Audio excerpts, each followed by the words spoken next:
We'll see how it goes. Good afternoon, gamers, and welcome to a Saturday matinee episode of Games with Dave. Today, I have the pleasure of being joined by now four-time guest of the show, Diogo Nogueira.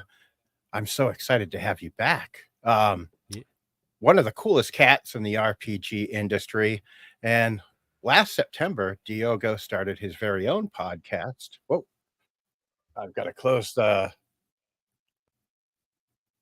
I had YouTube open at the same time and it just started blasting through my headphones. Oh no. Yeah, So, welcome back to the show, my friend. How are you? I'm doing great. Thank you for having me back. My pleasure. Yeah, I'm excited to get to talk to you again because it's primarily through chat that we'll interact. So, yeah. uh, I wish I could be more present in the conventions and stuff, but yeah, that's it, that's how I can be. well, that's really what it is. One of the things it is for me. But, so I, I seem to recall a guy being just as nervous as me when we did our first interview back in 2022 or 2021. I don't remember when that was. I'd have to look. Yeah, Um, and now it seems like you're doing these shows at a rapid pace, and both shows seem to bring us out of our shells, so to speak. Um, what yeah. made you decide to start Weird Games and Weirder People?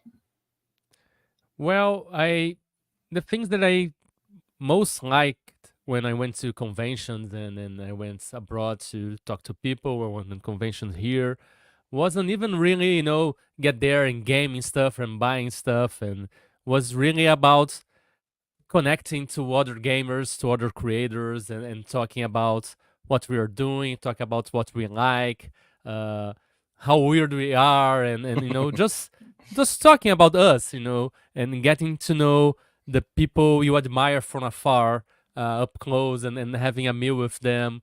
And I was really going through a hard time last year, and like in a burnout. And I went to Gen Con and getting together with all those people and connecting to them and having me with them and talking about gaming, about game design, about art, about everything we like, kind of recharged my batteries in a way. And I came back like changing and things were working together for me, and I had this idea about talking to people and doing a podcast. I tried the one with Fahinza, but yeah, it was during that time that I was really during a burnout. I wasn't committing enough, and I'm really sorry for Fahinza for not being there more often and more committed to that. I wasn't in a good place. And but getting back from Gen Con and influenced by podcasts that I like from artists that I admire in comedy. For example, Pete Holmes. He has a podcast called "You Made It Weird."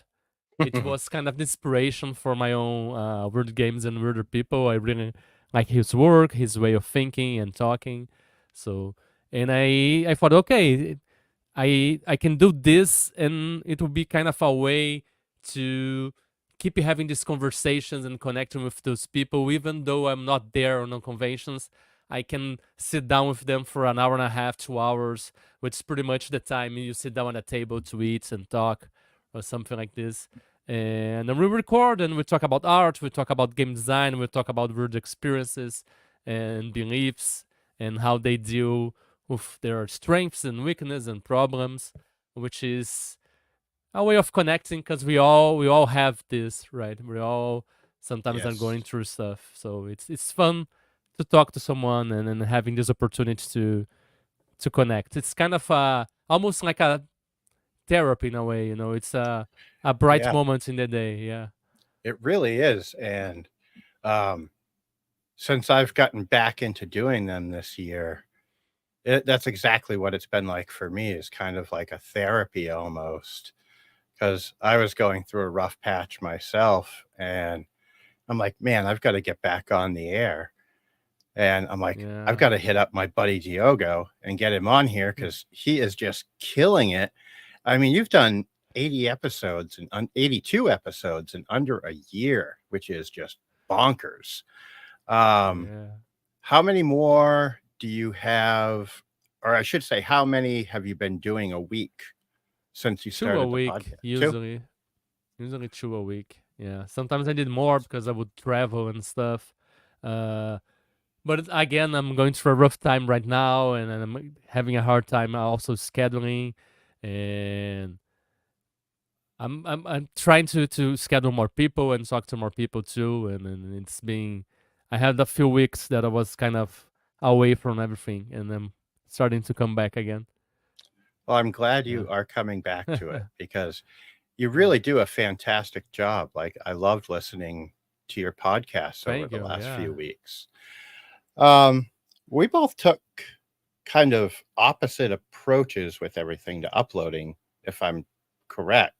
'Cause it seems like you started out doing audio and then went to video, and I started out Well, doing, or did you, have you yeah. always done the video and I just missed it, No, or I've only done audio. Like on YouTube, it's only the image and it's only audio too. Uh, I don't know. I haven't done video. I don't know why. I'm afraid of editing. I don't know. I've never did streamed anything. Yeah. that's why you got to do live, then you don't have to edit anything. Yeah, but also I kind of want to have more intimate conversations. I had guests, uh, talking about stuff they never talked about publicly in the RPG space before. They were only talking with me because we had a connection, we were friends and stuff. And I don't know if that being live and people commenting at the same time would feel more exposed. So I like the more kind of private and cozy. We're just recording, it's just us. If we record something you want to take out afterwards, it's fine. I want to have really, really intimate conversations and they able to open about their problems because I like to talk about this stuff too. So I don't know, or things they believe in and they aren't comfortable sharing this stuff sometimes too. So I I, Gotcha. f- I feel the streaming live would be, I don't know, I get nervous, so I would imagine they would too. You cannot tell that you're nervous at all, like, doing the streaming, like, you do such a good job. Wow, Like, thank you. I that Yeah. yeah, that's why you're one of my favorite people on here. You're always smiling, you're Well, always to be honest, I'm high too, so yeah. I actually had to quit doing that because it was actually affecting my depression and making it worse. Oh wow. So that's, about 30 days ago, I gave it up, and that's when I got back into Wow, doing all yeah. these interviews, and I seem like a man on a mission right now. I shot you the my schedule yesterday of how many I've got lined up, and I just Yeah. my Wow. energy level is through the roof ever since I quit. So, Yeah. I don't know. I have anxiety and kind of it kind of slows me down.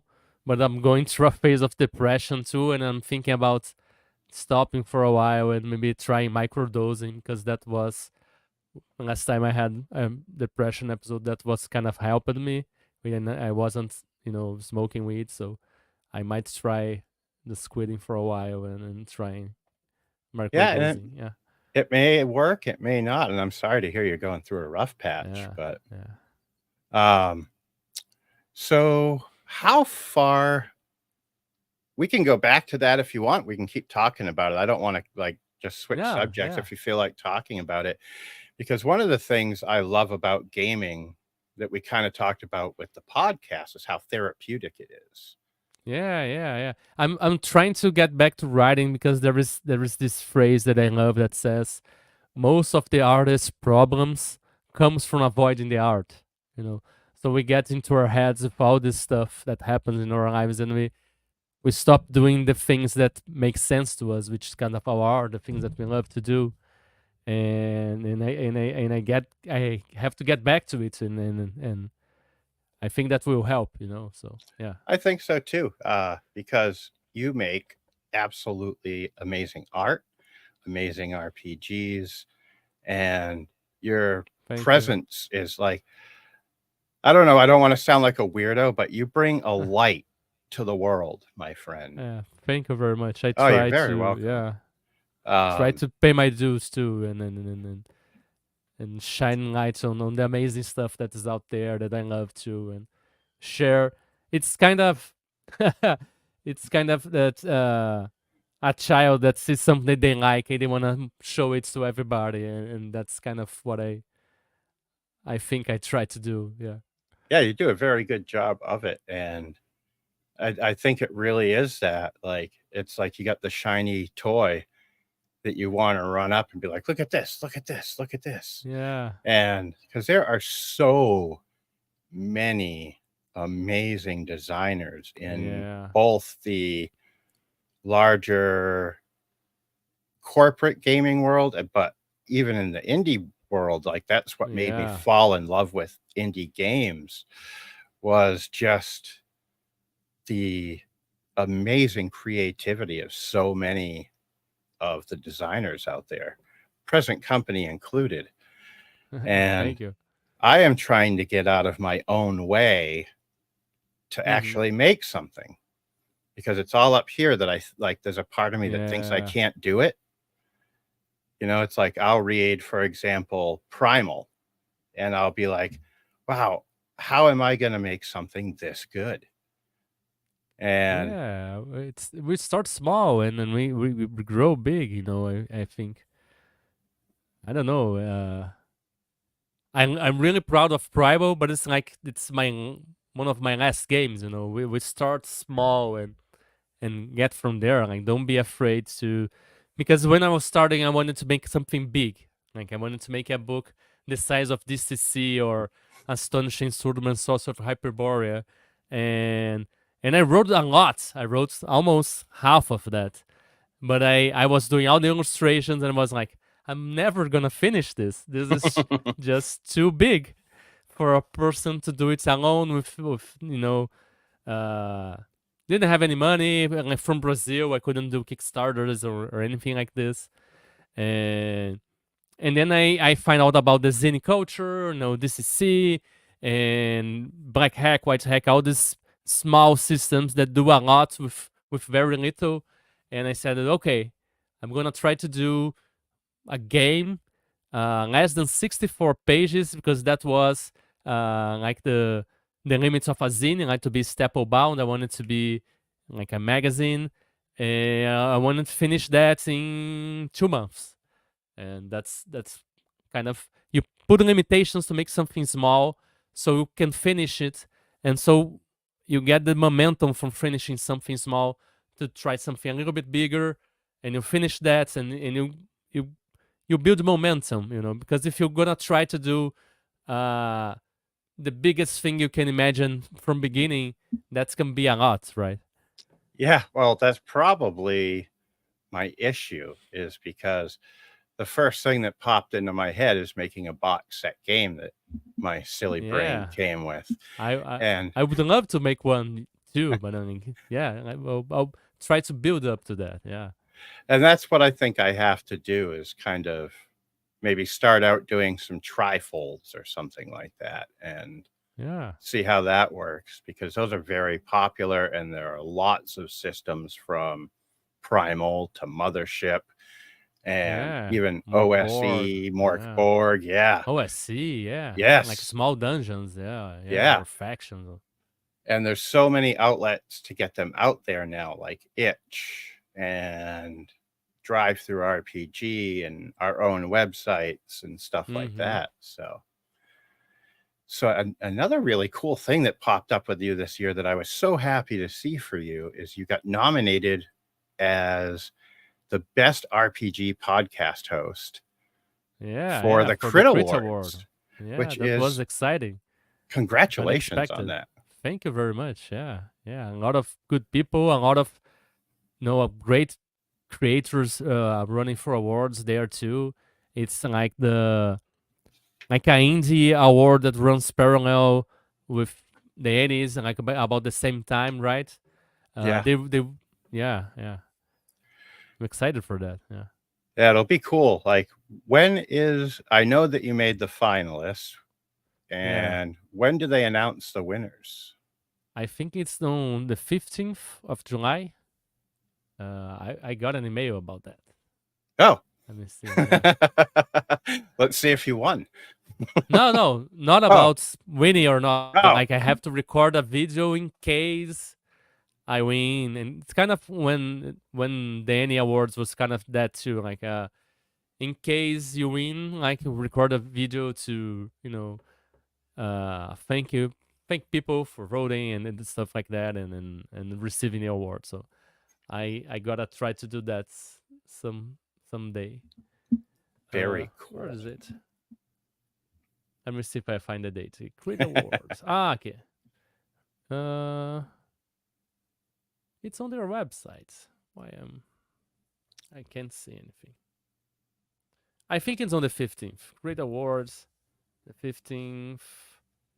Where are the dates? No dates. I couldn't spot it on there. I looked all over and I Uh, didn't see a date for the award announcement.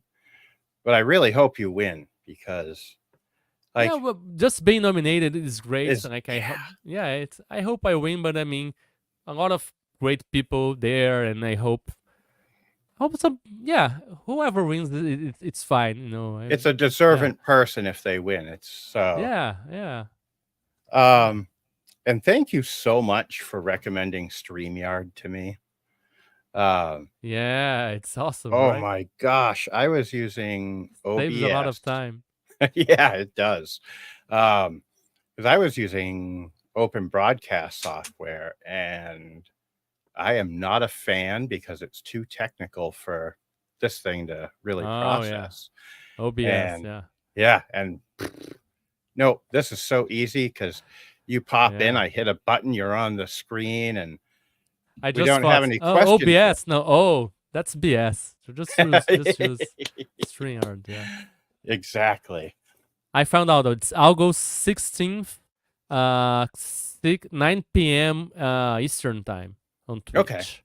August Yeah. 16th. I will have to keep my eyes peeled for that so I can hopefully send you a congratulatory message. Yeah. Thank So, you. Yeah. oh, you're very welcome. Um, so like I said, 82 episodes, and you're ahead of me, and I've been doing this for 3 years. So, Yeah, yeah.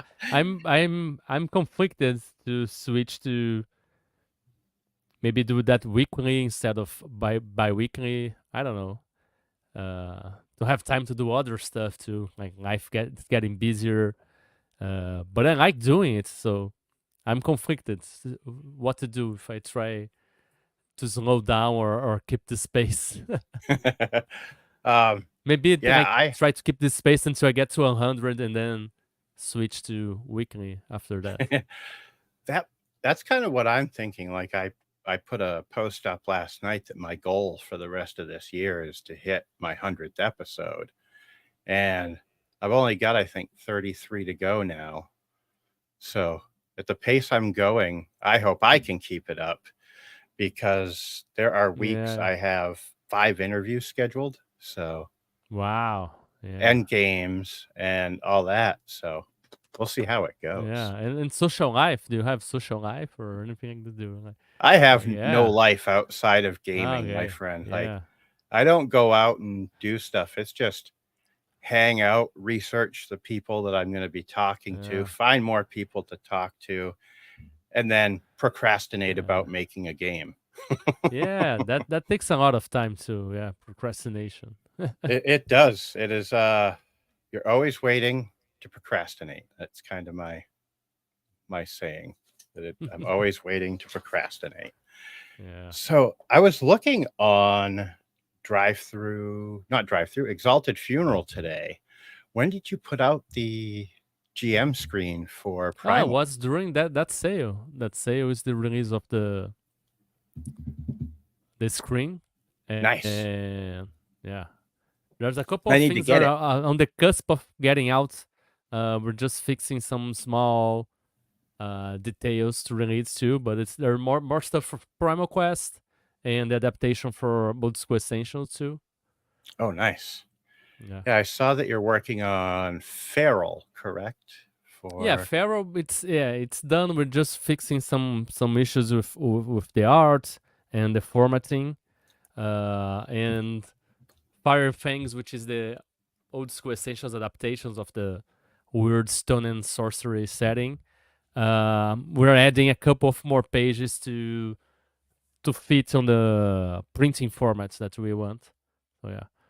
I can't wait. And another project I know you've been working on very diligently that I can't wait for is Petty Gods and Playthings. Yeah. It's a little bit on pause until I finish those that are on the cusp of being released and finishing like a commission I have.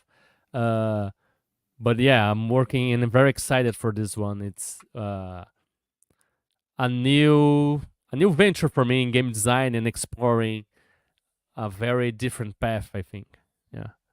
I can't wait for it because I've been keeping up on the blog and Yeah. I'm like, I can't wait. I get so excited about your projects. So, Thank you. Yeah. oh, you're very welcome. And, I've got the one that I talked to you about, me trying to do based off one of your games Mm-hmm. that, unfortunately, the name that we had come up with is gone now. Someone used it. Oh yeah.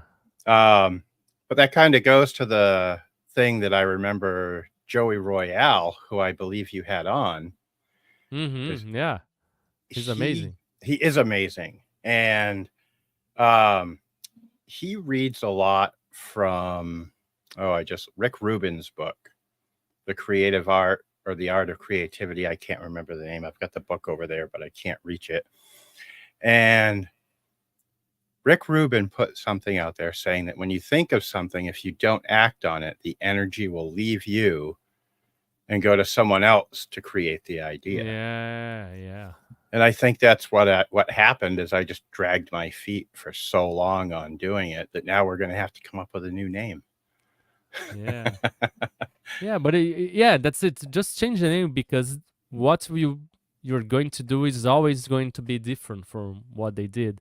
But that is very true too. Sometimes the idea, the inspiration, there is this myth, right, in creativity that it's just broadcasted by the universe, Hmm. and if you're in tune with it, you receive that and you can act on that. But if you take too long, someone else will receive the signal too, and we'll try this. It's also how sometimes the same kind of idea or innovation uh, come up almost simultaneously in different parts of the world and stuff, right? Yep. Yeah, it's so interesting when you'll see like a Kickstarter or something for two very similar projects, but that are also very different. And it's Mm-hmm. like, oh, they had some similar ideas and it winds up working out. Yeah. So, another guest that you had on, you're actually tied for the most appearances with him on my show is Pavu Kickman, who Yeah. he is so fun to talk to. And Yeah, like, he's great. In the games he's making and the excitement he's bringing to the scene, and the Polish scene is very impressive. yeah, It's coming up strong, and I'm very glad by it. yep. Um, I can't wait for his new game, Hellpower, to come out. That looks like so much fun. Yeah, And I yeah. was saying to him that have you seen the film Brightburn I don't think so. Let about the me little let me. boy that has superpowers, kind of like Superman? Oh no, I haven't yet. I love the movie. There were a lot of people that didn't like it, but I absolutely loved it. And I'm thinking he would make such a great character for Hellpower. How Yeah, terrifying would I that be I to walk up to a 12-year-old kid and have them just fly you up into the sky and be like, "You're mine." yeah. You talking about these things of idea just popping simultaneously. I had an idea of making a game inspired by The Boys too, but I want to make like you were not the super, like you were the humans, and Yeah. would be like fuck soups. It's the name of the game. It's that you're there to kill those motherfuckers, and yeah. Yeah, I'd be there day one, my friend, because that Yeah, I would was like the same, screams among the stars running out of place. Like the into the odd system of just attacking and taking damage would make the decision of attacking a soup like super, very decisive. So I think yeah, that would be a fun system for that. you should make it. Yeah, yeah. And I love the name, Fuck I need, Soups. It's yeah, fuck soups. Yeah. yeah, I'm actually working on a game that is a homage to the original Halloween movie. And we'll see how it comes out. I had worked out a dice system and I showed it to Brian Shutter that made Neon Lords of the Toxic Mm-hmm. Wasteland. Yeah. And he's like, I think we could come up with a better dice system than this. And we did. I don't want to say much about it, just give it away because it's going to be so Uh-huh. cool, I think. But I'm working on that. I came up with like 40 pages of notes, and Wow. which is the most I've ever come up with for anything. And That's exciting. Yeah. yeah, You and must I'm be like, excited for that. Yeah. the problem is now I've got to get all those notes into a playable format. So we'll see how that goes. What Yeah. advice would you offer on something like that, like taking 40 pages of notes and turning them into something testable at least? Uh, comparing to other games you think are easy to read and trying to, because I learned a lot from game design and organizing my game from basically copying and studying other people doing their game and trying to incorporate that into my thinking and how I organize stuff. So I love, for example, how OSC organizes information. You know, it's a very good example. There's a lot of, Mouse Ritter is fantastic for doing that. Mothership now Ugh, is maybe the top notch of, game design, information design in the industry, I would say.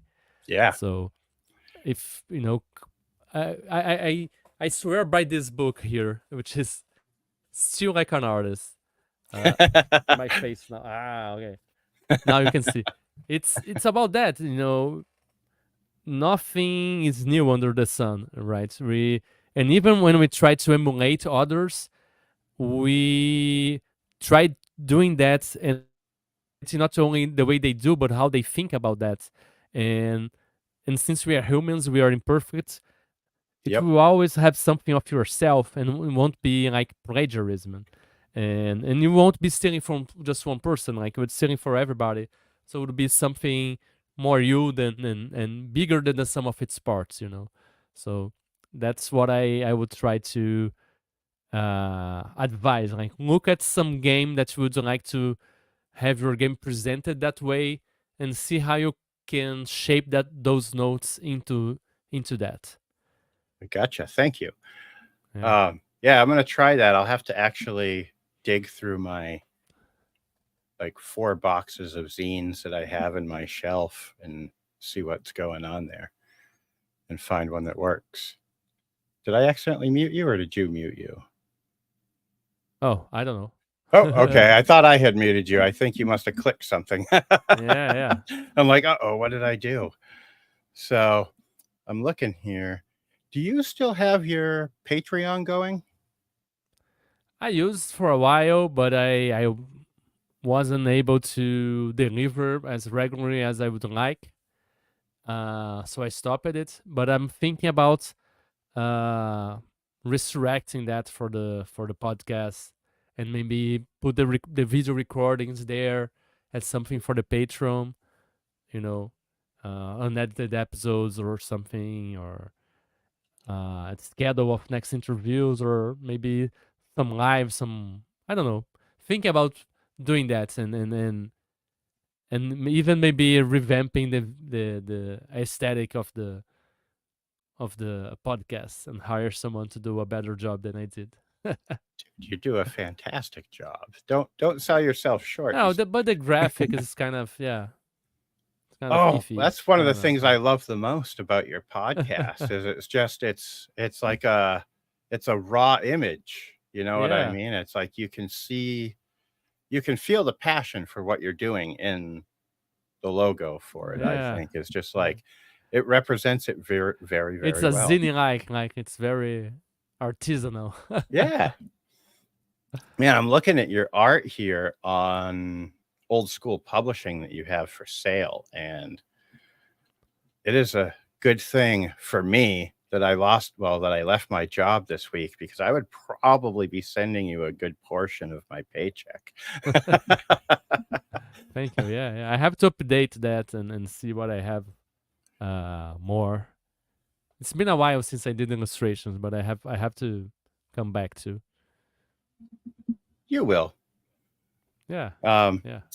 so who do you Yeah, I have have? I have a bunch of stuff written already, and I always want to write more, so I have to stop writing more stuff before all the stuff that has already been written is published, and do art for the stuff that it's written, because otherwise I'm always making more and more and more games, and but I have to push them through the finish line. That's the problem, I guess. I can relate. So, Yeah. who are some guests that you have coming up that you're excited about having on? Whoa. Oh, well, coming up, I have just a few. I'm trying to schedule more people. Uh, I'm working on scheduling with. Let me see. Where's my calendar? Google Calendar. Ah, okay. Uh, my memory is terrible. Okay, Google Calendar. Oh, if I didn't I take just I just notes. I just had an interview with Banana Chan, Warren Smith, from Prismatic Wasteland. Banana Chan's Nice. from Jiangxi. How do I see the next ones? On the cell phone is much easier. How do I It see the is. next ones? Everything's too big on the computer Mm, screen for me. uh, I have Erica Lau on the 24th, Nice. and Camila Zamboni on the 23rd. Yeah, I That think those are the next two.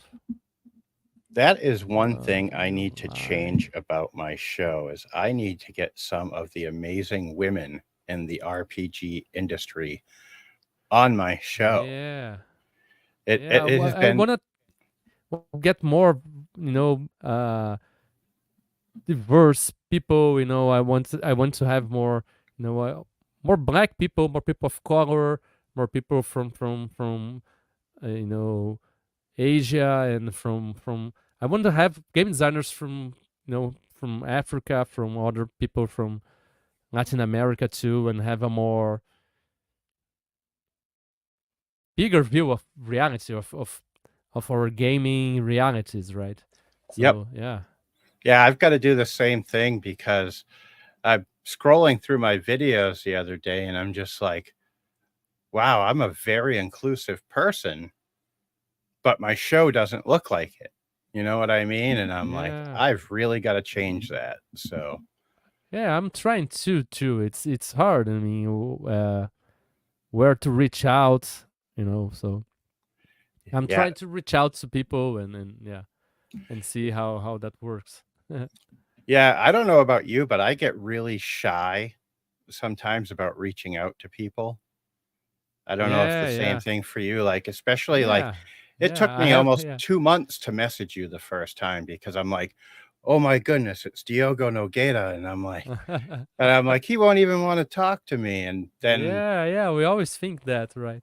yep, and it's such a weird thing to think because 99% of the time, it turns out to not be true.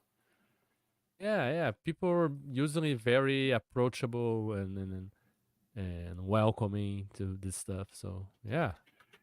Yeah, we'll have to after we go off the air, we'll have to, talk about who is I know you told me yesterday one person you'd like to get on, and Yeah, I am yeah, gonna yeah, work on that for you and see if I can make that happen, so yeah. because I think Yeah. you 2 would have a wonderful conversation, so Yeah, I think so too. We've talked it before and then tried to schedule, but it's, people are super busy, so I get it too. Yeah. yeah, well, it's like I was telling you, I think it took me, mm, 2 to 2.5 years to be able to coordinate with Luke to get him on because I was always trying for weekends, and he's so busy on weekends that it's basically almost impossible because every weekend he's at a con doing Yeah. something or with his family, and we finally got the date, and I'm like, "Yes." So, Yeah. It's also super, demanded, right? People always want to talk to those people. So yeah. yeah, yep, and they probably get tired just as tired as we do, so Yeah, yeah. I invite some guests, because my podcast, the idea is to have like a long format interview. So I say, oh, it's usually from an hour and a half to 2 hours. And but some of the people say, oh no, I can't. Just 1 hour is as much as I can do, and yep. yeah, it works.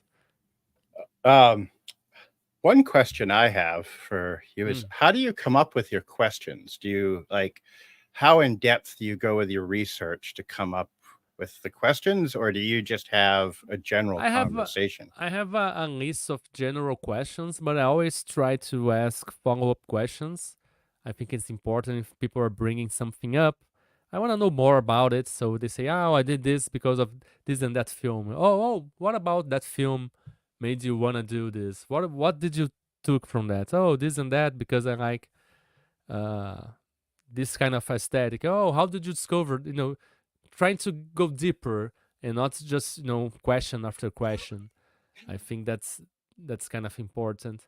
And but it's also inspired by the podcasts I listen to. Like I said, the comedy podcasts I listen to, Pete Holmes, Neil Brennan, Mark Maron, all Nice. those those podcasts. They interview people, very interesting people. I love comedy. It's one of my special interests with RPGs, and then I love talking about comedy and talking about other artists like Pete Holmes, interview writers, artists, and sometimes people that write about philosophy. So I see kind of interesting conversations and I try to uh, steer my conversation to that. I add some questions, new questions, take out old ones, and yeah, I'm I change the questions as I go, I guess. Yeah, that's one thing I've tried to get better at is being a more active listener. I would say Yes. take, for example, our first time talking. I think I just went question, question, question, question, question, Yeah. Because and we're learning too, right? When we begin doing this, we're still learning the format. Like the first interview I did was with Ahimsa. It was super quick and super like just question after question, and but it's also some days you're into it. Some days you're very here and can interact to people. Some days you are doing the interview, but you're thinking about other stuff. You have to pick up the kids just after that, and you have to do all sort of things, and your mind is kind of divided. So you don't go as far as you could. And after the interview, I think, oh, damn it, I should have asked them about this that they said or something, because I don't know. Every time I finish one of those interviews with less than an hour and a half, I feel like I didn't do my job. I didn't take as much as I could. I didn't learn as much as I could from that person. I didn't uh, feel made them as comfortable to talk more about the stuff that they like and things like this. So yeah, I have the same thing. I almost feel guilty if my shows are too short because I'm like, man, I feel Yeah. like I didn't cover everything, or But yeah, like we left a lot on the table at times and but stuff like that. sometimes the guest isn't giving very much too. Like sometimes the guest is very, oh, this, that. They do some very straightforward questions that doesn't give you much space too. Sometimes they are there too. They sometimes they are there, but they have, other stuff to think about. Yeah. So I get it too. Uh, but I understand the guilt. Like, oh, I should have tried more. But yeah, we do. We're always doing our best that we can, right? Yes, absolutely. So you mentioned the comedy podcast. Who are some of your favorite comedians? Well, I love Pete Holmes. Well, my creative crush is Bo Burnham.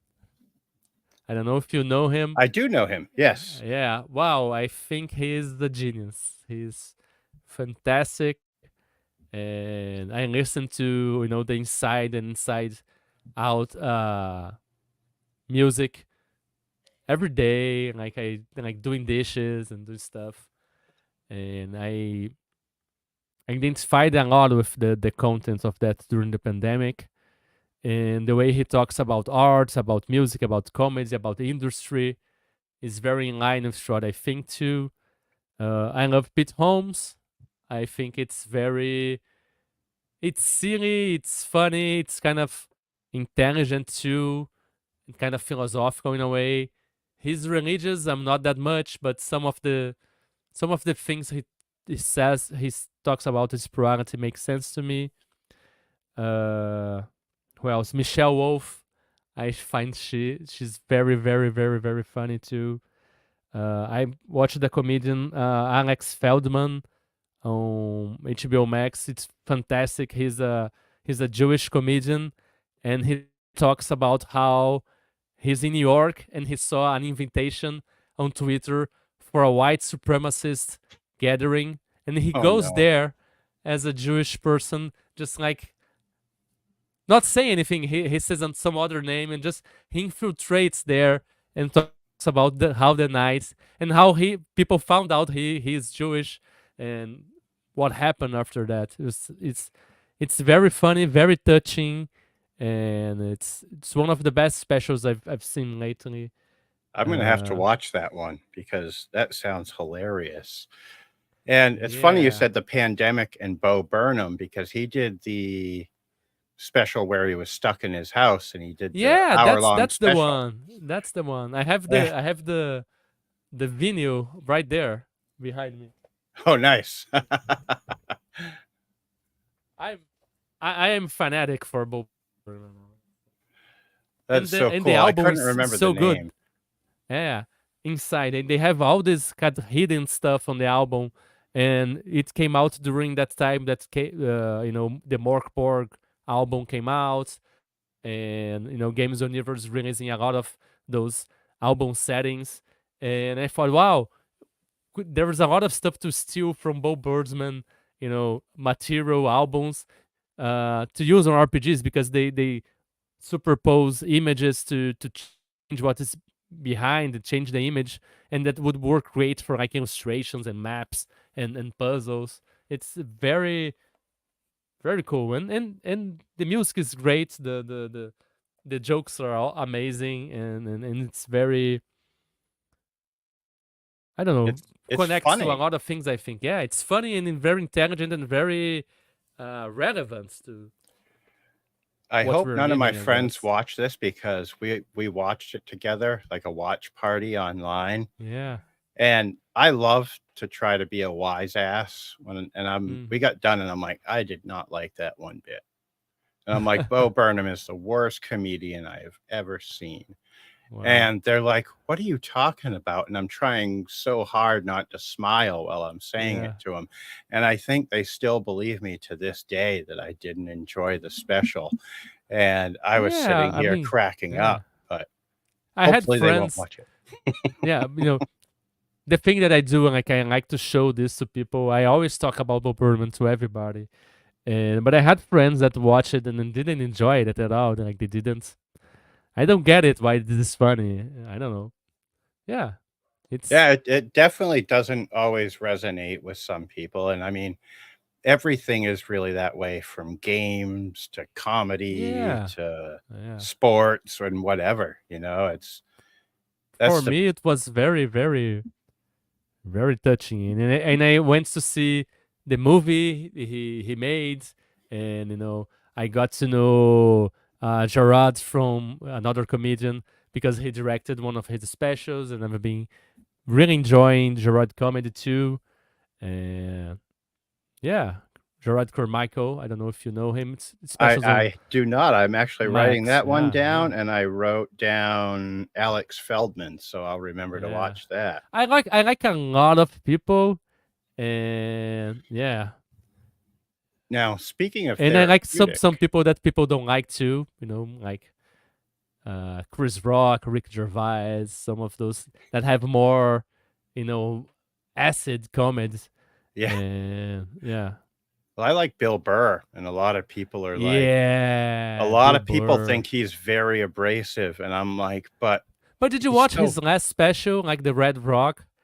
And No, I have not seen that one. it's very he took mushrooms, and he realized he has to let go of his anger, because he thought he wasn't affecting his children, but he realized he has, and it's really great. And people accuse him of going soft, and he's like, "I'm not going soft," that Well, thing, guys. It's very good, and I really like Bill Burr too. Yeah. have you ever seen his Philadelphia rant where he goes Oh, on for about 40 minutes? He went out on the stage, and I've he's just I've like, I've heard "Fuck about that. you." He's I've like, heard about that. Yeah. "Philadelphia sucks." He's like, "You all suck," and they're all booing him, like, you can hear the boos, and he's like, "Shut up, shut up." Yeah. Yeah. I remember another year. Sometimes when I go to Gen Con, I stop by New York, and I went to see like comedy shows. I watched Tom Papa. I Oh, saw nice. TJ Miller, which Ooh. is great. TJ Miller is so fucking good. And but in New York, it's very like this comedy club is very touristy, so it's very everybody just sit down and listen. It's very calm and it's funny. But I went to see a comedy show in Chicago when I went to Gary Cohn this year in a local club there, and people just start, heckling the comedians, and the comedians heckling one another. It's like it was very, very fun too, very different, but very, very interesting. Maybe a more tourish comedic experience that I That really enjoy sounds too. fun. Oh, I Uh, really like Jimmy Carr too. Do you know Jimmy Carr? I know the name, and I'm 100% Yeah, he has positive that I've laugh, watched. that laugh Yes, that yes. he has. I've got But so many names written down now. I know what I'm watching tonight, comedy yeah, specials. it's as I said, like I am fanatic about RPGs and kind of fanatic about stand up comedy too. Yeah. And that's funny because, we were talking about this being therapeutic for both of us, and I find comedy, after I've watched a couple of specials, I feel so good just from all the Yeah. laughter, and it's funny that you picked out TJ Miller because he's gotten himself in some hot water, but he is funny as Yeah. fuck What when happened? he well, he got I'd let me look it up before I misspeak because Yeah. he I didn't know he was. I know there were other people that I have done can't shit. remember because he was in Deadpool and then they took him off, Wow. and I I can't like Pete remember Davidson. So Pete Davidson is very funny too. Pete David. Oh yeah, and he's another guy that just at times will rub people the wrong way, and Yeah. it's like, dude, he's so funny. Joe Contact Mulaney him. too. His last special, he talks about, going to rehab during the pandemic. He got an intervention. It looks like he actually got accused of sexual assault, Wow. TJ Miller. So whether or not it's all resolved or Yeah. not, Fuck. Yeah. I don't know. But that's why, I'm looking at this article, and it says T.J. Miller controversy and allegations explained ahead of Deadpool Yeah. 3. Shit. So Yeah. And I Neil hope he Gaiman didn't was do it. accused too. Yeah. Who was that? Neil Gaiman was accused recently too, right? Oh, really? Yeah. Oh man. Yeah. Uh yeah, Yeah. that's too bad. Very unfortunate, Yeah. especially if it's That's true. why sometimes I don't talk about comedy very much because every week there's someone that's accused of something too. So like, Well, it's kind okay. of the same with sports too. Yeah. It's like, Well, yeah. So I'll talk more about the female comedians that I like, right? Like, I like Sam J. Like one of the best comedy specials about being the man in a relationship is made by a woman that is, but in her relationships, it's kind of the man in the relationship. It's very good. Sam J. It's on HBO Max too. I said, Michelle Wolf, Sarah Silverman. I think it's very, very funny, and her Sarah show was, Silverman is brilliant. yeah, yeah, she's amazing. I She is really so like, sharp. yeah. Taylor Tomlinson too. It's kind of uh came up in the last few years. I mean, she's very good too.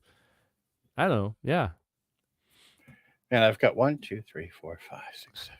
I've there's got too about many. I 10 could, specials I've got to yeah. watch here in the I next two I days. I could talk about this for hours, but yeah, I can talk comedy all day. yeah, And it's funny because I remember one of the things with comedy that got me in trouble when I was a kid is I brought home an Eddie Murphy tape and I yeah, put it in. And I think within 10 minutes of starting the tape, I'm in tears on my floor, rolling around. And my mother's yeah, like, "You're not listening to this anymore." Because, I mean, back when he was younger, he was so raunchy, yeah, yeah, yeah, and yeah, yeah, And yeah, yeah, he said fuck more than you and I could ever possibly say it in probably 100 episodes of each of our shows. yeah. I think my favorite skit of his was uh, the one where he's fishing with his buddy. I don't know if you've heard this, and he says, "Your wife's a I don't. Sasquatch."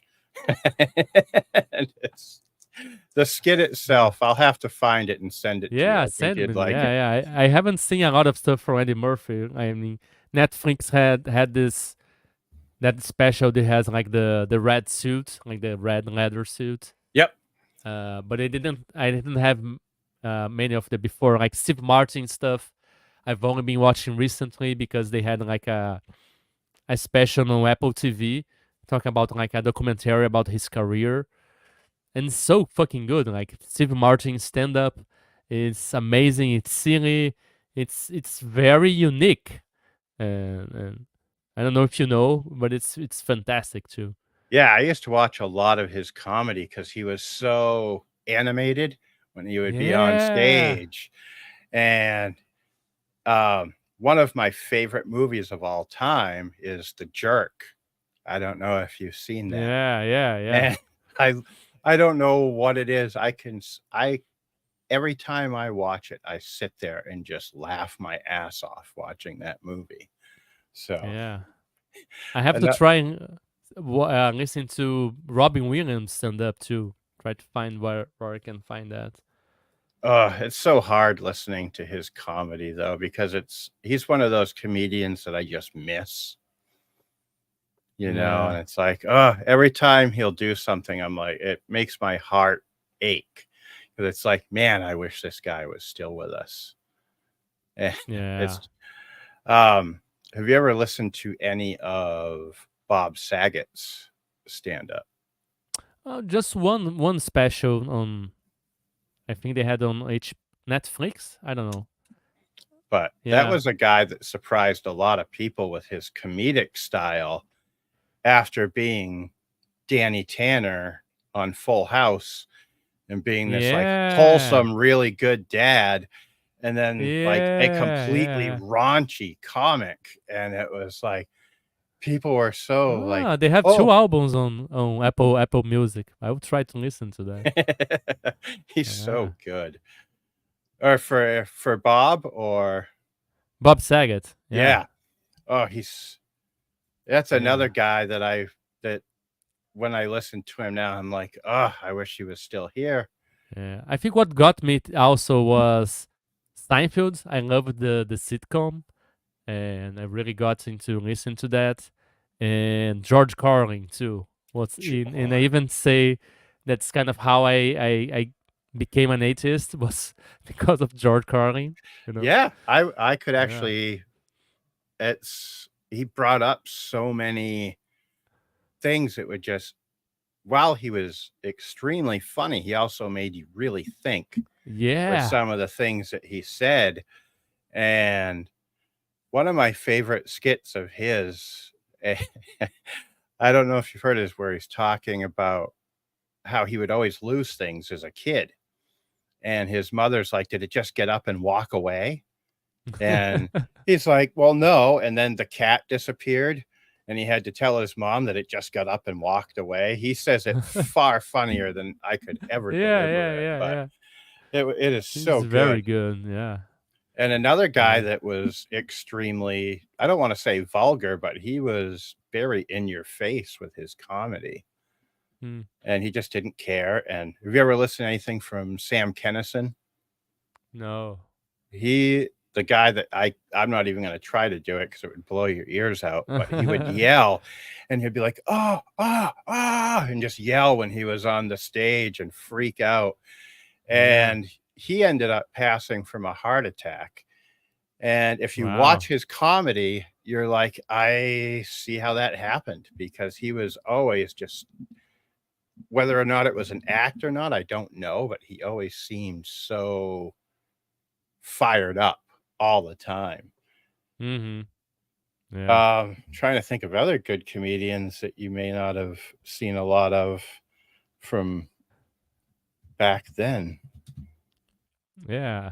Uh I keep I got I Joan Rivers. I because of oh, the sitcoms like Hacks and that Marvel Miss Maisel because they said it was inspired by Joan Rivers, right? So I got to listen to some of that. It was very very funny too, and I love those two sitcoms about career of female comedian starting her career in stand up comedy, and also the Hacks is about a older female comedian that was kind of in decline and was like stuck on Las Vegas and stuff, and was forced to work with a young comedic writer who is also a stand-up comedy in herself in real life, and it's an amazing show about how they didn't want to work together, but it's kind of always in conflict, and it's very funny too. I'll So have to check yeah, that out. You've given me quite the list here today. yeah, yeah. We can keep talking after the show. Like I have, if you Yeah, like that, I have a bunch of stuff. Yeah, yeah, yeah. yeah. Like And Gabriel Iglesias. Do you like Gabriel Iglesias? I do. And what is Yeah, amazing with he's him is how much weight fantastic. he's lost. Wow. Like, I Yeah. don't know if you've seen it. Like, if I'm thinking the right person, Yeah, yeah, he's yeah. I lost remember. about 200 pounds since, Yeah, and it's yeah. like But good for he him. said in this special, he said, "Oh, it wasn't nothing. It's because it was the pandemic. I didn't have place to eat, so I didn't eat." Yeah. See, that's Yeah. funny because I gained a ton of weight during the pandemic. Yeah, yeah, yeah. I gained quite a few, but then I had to lose it too. Yeah, I but can't seem to I lose it. got the habits of doing exercise at home. I never went back to the gym. I do exercise at home every day. It's the best. I've got to start doing that. I've got a weight bench Yeah. that's got about 4 inches of dust on it in my basement that probably sits there and cries and is like, just pick up some weights. Yeah, I do mostly like body weight stuff. Uh, Squats and Yeah. bridges and stuff like this. I got an app and like every day they give me like a different exercise, so I do that, and it's not that long. You can get it done in less than half an hour, and it's done. Yeah. I've got to start doing something because I'm not getting any younger. So, I mean, Yeah, yeah, I turned 49 in November. So, yeah. I talk about that in the podcast. It's like It's not that I like exercise, but it's worse when I don't do it, you know? Yeah, because you feel lethargic, kinda like I do Yeah. all the time, Anxiety and anxiety goes to the roof. It's fucking terrible. So I do it because if I don't do it, it's worse. So yeah. see, it's funny for me because another unexpected side effect of quitting smoking weed, my anxiety is almost gone, and Yeah. it's the exact opposite of everything I expected to have happen, but I also had been Hmm. smoking weed since I was, like, 15 years old, so Oh no, I began like I don't know, a couple of years ago. Yeah. yeah, so see it for you, it probably does what it's intended Yeah. to I always do. had anxiety and that kind of helped me a lot, you know. So That's good yeah. because it used to for me, but I think I just Yeah. kinda Maybe I turned should into party yeah, boy. try a little bit. Yeah. Yeah. It's like I yeah, I don't know how to explain it, like, everything has been the opposite of what I expected when I gave it up, and I think that was part of Yeah. what drove my boss crazy is I had so much energy at work. Then but like I was telling you this week, I don't know if I'm not gonna say it on air just because of what was said to me, and I was like, "Well, to hell with this," and I handed in my resignation the next day. But it Yeah. was the same thing, when I left there, I felt like I took 2,000-pound weights and just set them on the ground and left. It was the Yeah. weirdest thing, and I have been so fucking happy this week, like, getting all these interviews going, and I'm like, "Yes, I'm gonna catch up with Diogo now." Yeah, yeah. Go ahead. Yeah, I hope you do. Yeah. It's funny because I was trying to think, if it's something you're interested in, we could talk about it after the show.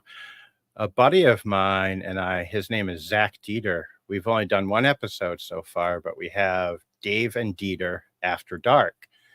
So it's Mhm. D&D After Dark, and it's Mhm. more of, like, not meant for kids, and we're gonna start having people on, and I'd love to have you on that just to Sure, yeah. and you could just fucking Absolutely. cut loose and be like, "Ah, we could talk about the most vulgar comics and some of our favorite skits from them," and Yeah.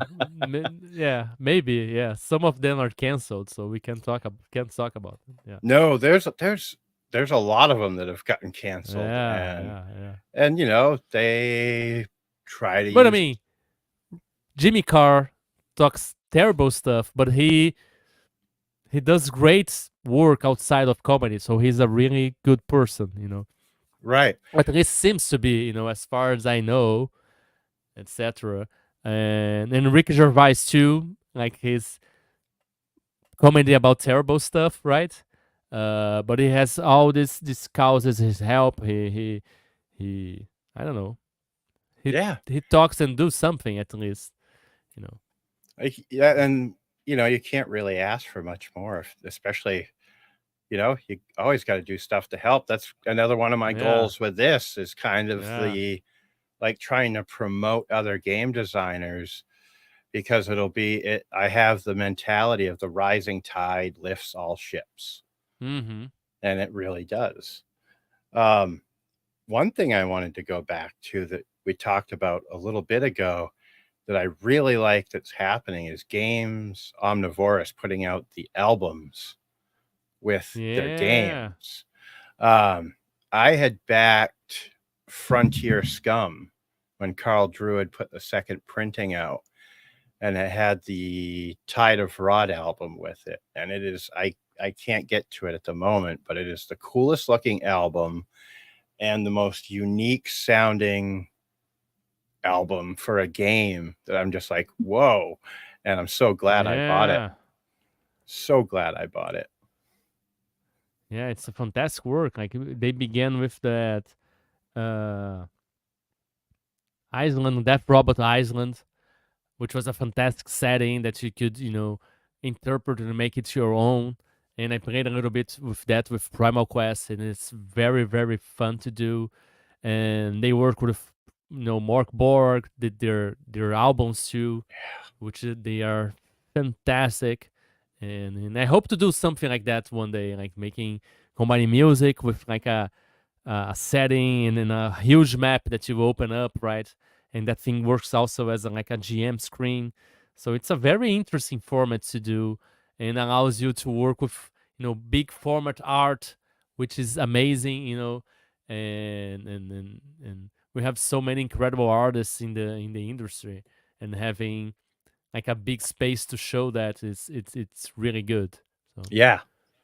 Yeah, I'm actually looking at the Games Omnivorous site right now, and they have Electric Mangrove, which is one that I yeah, wanna get that I just haven't gotten because I don't have a record player.